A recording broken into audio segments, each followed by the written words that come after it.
UPSC में lateral entry को लेकर बहस छिड़ने के बीच मरकजी सरकार ने बड़ा फैसला लेते हुए लेटरल एंट्री के इख्तियार पर रोक लगा दी है। इस मामले में सरकार ने यूपीएससी चेयरमैन को खत लिखकर कहा कि पीएम के हुक्म पर सीधी भर्ती के इश्तिहार पर रोक लगाई गई। सरकार की तरफ से मंत्री जी ने खत में कहा कि सरकार ने ये फैसला लेटरल एंट्री के प्रोसीजर पर गौर के तहत लिया है। इस खत में कहा गया कि अधिकतर लेटर एंट्रीज 2014 से पहले की थी और इन्हें एडहॉक लेवल पर किया गया था। प्रधानमंत्री का विश्वास है कि लेटरल एंट्री हमारे आइन में इंसाफ और सोशल जस्टिस के सिद्धांतों के समान होनी चाहिए।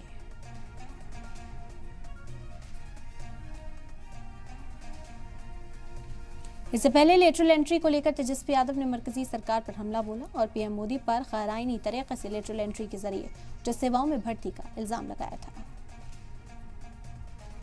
ये लोग आरक्षण विरोधी लोग हैं। ये लोग कभी भी नहीं चाहते हैं कि समाज में जो पिछड़ापन है, जो गरीबी है, वो मिटे और मुख्य तौर पे जो गरीब बैक बेंचर है सोसाइटी में वो आ गया है। बिना किसी परीक्षा के, बिना कोई आरक्षण का मतलब क्या रहेगा? ये तो साफ तौर पे साबित हो गया कि ये भाजपा के लोग, साथ में एनडीए के लोग आरक्षण को समाप्त कर रहे हैं।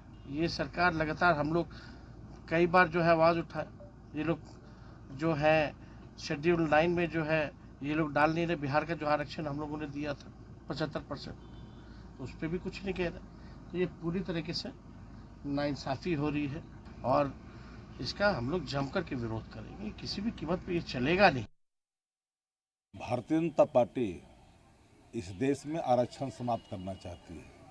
ये बात लालू जी लगातार आगाह करते रहे, तेजस्वी जी लगातार आगाह करते रहे। अब संघ लोक सेवा आयोग के माध्यम से लेटर एंट्री सीधी भर्ती होगी आईएएस अधिकारियों के लिए। तो सोच लीजिए कि जहां 50 और 55 पदों पर सीधी भर्ती होगी लेटर एंट्री के माध्यम से, तो आरक्षण तो समाप्त हो गया। अगर आरक्षण का लाभ नहीं मिला तो वो लोग आएंगे, वंचित लोग तो नहीं आएंगे। हेड ऑफ द गवर्नमेंट मेरे प्रधानमंत्री हैं और प्रधानमंत्री जी की सोच कतई आरक्षण विरोधी नहीं हो सकती।